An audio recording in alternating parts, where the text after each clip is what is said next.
Good morning students. बीडीएमएल की online classes में आप सभी का स्वागत है। हम विषय लेके आए हैं भूगोल।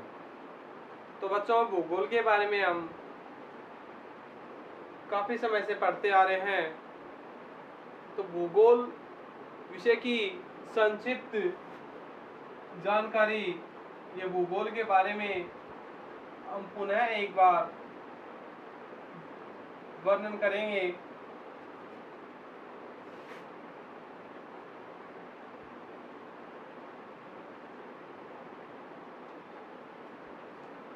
भूगोल शब्द है,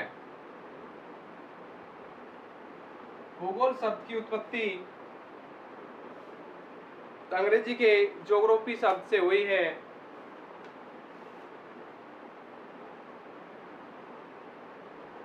ज्योग्राफी किस अंग्रेजी के है?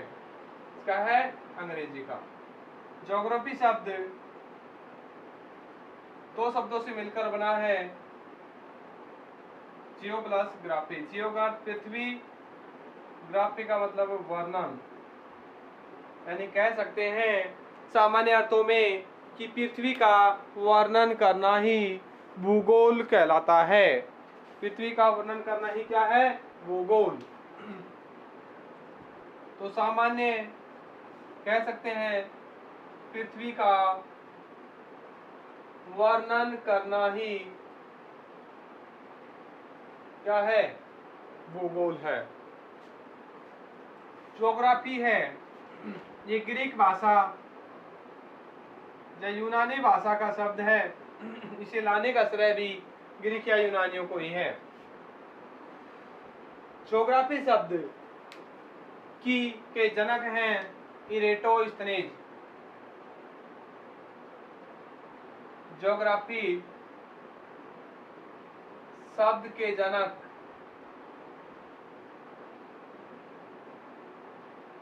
इरेटोस्थनीज है। भूगोल के जनक हिकेटियस हैं। भूगोल के जनक है हिकेटियस हैं।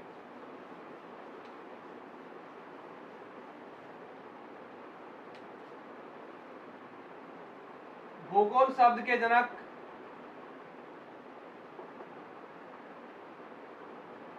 इरेटोस्थनीज।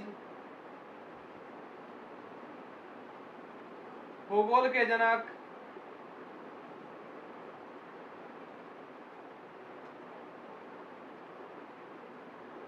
हिकेटियस। आधुनिक भूगोल के जनक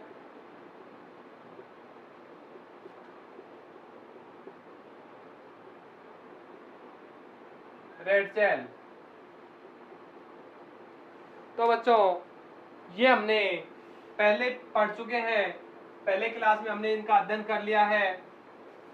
फिर बात करते हैं भूगोल की शाखाओं की। भूगोल की दो शाखाएं हैं। भूगोल की शाखाएं,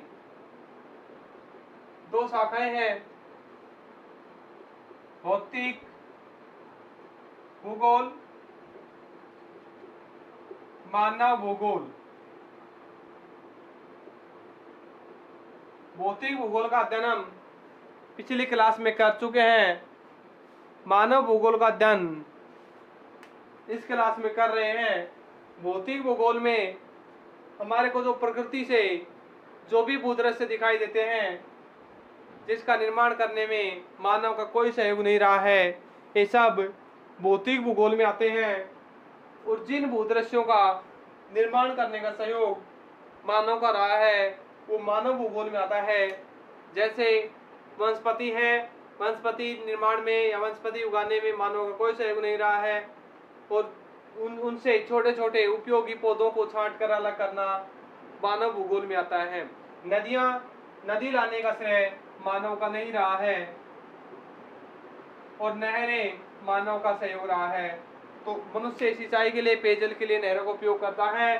तो मानव भूगोल में वो नदियां भौतिक भूगोल में आती हैं। इसके बाद हम बात करेंगे मानव भूगोल की। तो इससे पहले हम जाने कि भूगोल के पिता कौन है। हिकेटियस। भूगोल के पिता हिकेटियस हैं। भूगोल के पिता या जनक हिकेटियस है। कौन है? हिकेटियस। फिर बात करते हैं, फ्रेडरिक रेटजेल है।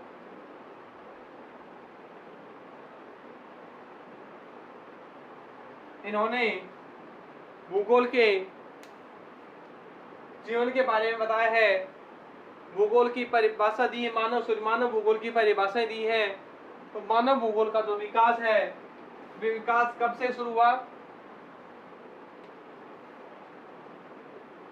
मानव भूगोल का विकास, मानव भूगोल के विकास में केंद्र बिंदु रहा है मानव। केंद्र बिंदु कौन है? मानव। कौन रहा है इसका केंद्र बिंदु? मानव। मानव अपनी आवश्यकताओं की पूर्ति के लिए जो प्राकृतिक भूदृश्य हैं, प्राकृतिक संसाधन हैं, उन्हें अपने उपयोग के लिए सहायक बनाता है। ये सभी क्रियाएं मानव की हैं। तो मानव भूगोल का शुरुआत 18वीं शताब्दी से वर्तमान तक है। इस कारण इन्हें आधुनिक भूगोल भी कहा गया है। तो आधुनिक भूगोल का जनक फ्रेडरिक रेटजेल है। रेटजेल की पुस्तक है एंथ्रोपो ज्योग्राफी। इसमें मानव भूगोल का अध्ययन किया गया है। तो रेटजेल की पुस्तक है एंथ्रोपो ज्योग्राफी, इसमें मानव भूगोल का अध्ययन किया है। रेटजेल के अनुसार मानव भूगोल की परिभाषा है कि मानव समाज और धरातल के मध्य, मानव समाज और धरातल के मध्य जो भी क्रियाएं होती हैं, जो भी अध्ययन होता है, वो सभी मानव भूगोल में आता है।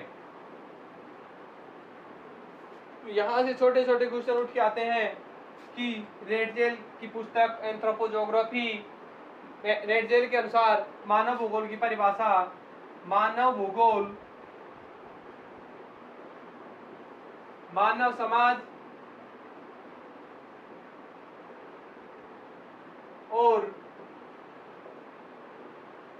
धरातल के मध्य संश्लेषित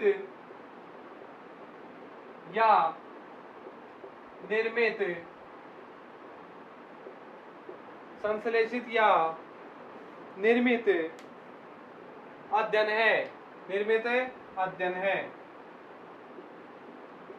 यानी मानव और समाज के मानव समाज और धरातल के मध्य जो भी क्रियाएं हुई हैं, वो सभी मानव भूगोल के अंतर्गत आती हैं। इनकी ये रेटजेल है जर्मन के। कहाँ के? रेटजेल जर्मन के।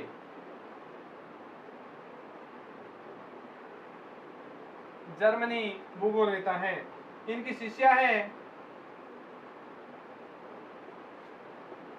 कुमारी एलन सैम्पल। ये अमेरिकी भूगोल नेताएं हैं। इन्होंने भी मानव भूगोल की परिभाषा दी है। इन्होंने कहा है कि मानव यानी चंचल मानव, इनके अनुसार परिभाषा क्या है कि चंचल मानव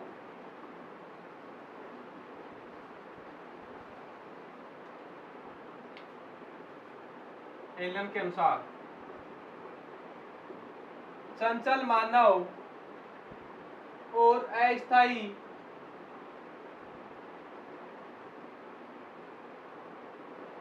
पृथ्वी के मध्य जो भी परिवर्तन हुआ है, उनका सभी का अध्ययन करना ही मानव भूगोल कहलाता है।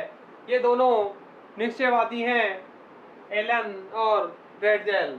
अब आती है विडाल डी लाप्लास के अनुसार।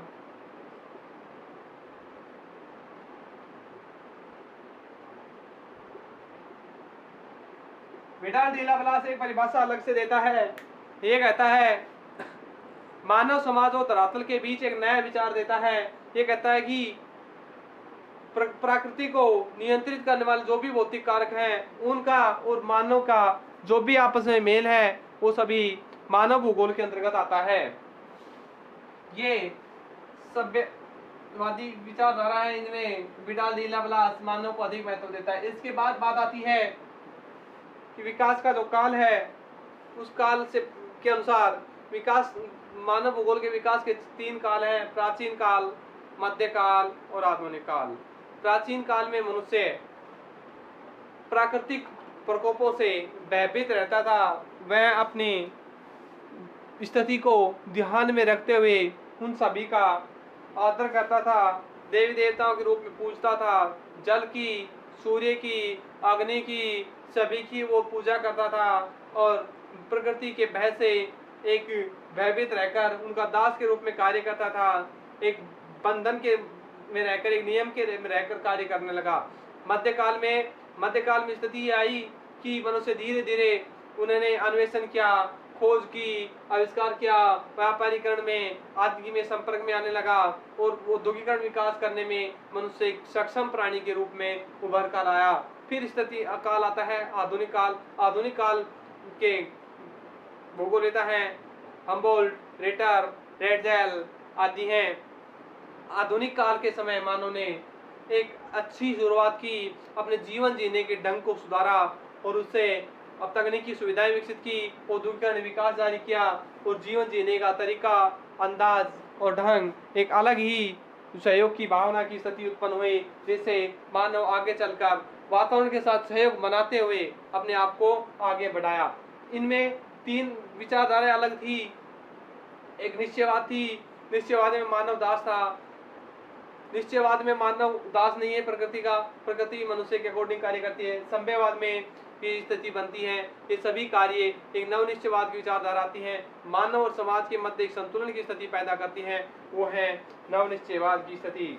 तो इससे हमें पता लगेगा कि निश्चयवाद, नवनिश्चयवाद और सभ्यवाद की स्थिति क्या जन्म देती है।